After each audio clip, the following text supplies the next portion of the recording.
3 minute এডুকেশনে আপনাকে স্বাগতম।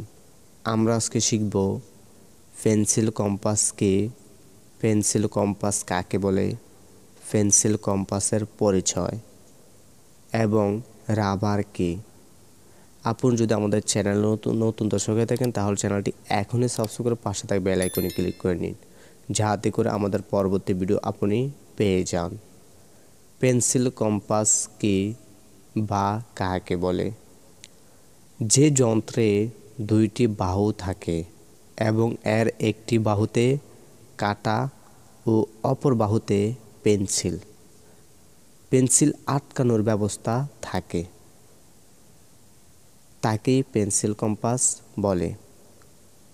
আবার বলি, যে যন্ত্রে দুইটি বাহু থাকে এবং এর একটি বাহুতে কাঁটা ও অপর বাহুতে পেন্সিল আটকানোর ব্যবস্থা থাকে, তাকে পেন্সিল কম্পাস বলে। বৃত্ত, বৃত্তচাপ, অর্ধবৃত্ত, লম্ব ইত্যাদি অঙ্কন করার জন্য পেন্সিল কম্পাস ব্যবহার করা হয়। রাবার কি? পেন্সিলের লেখা মোছার জন্য রাবার ব্যবহার করা হয়। এই ছিল আমাদের আজকের ভিডিওটি। পরবর্তী ভিডিও দেখার জন্য আমন্ত্রণ রইল। সে পর্যন্ত ভালো থাকবেন। ধন্যবাদ।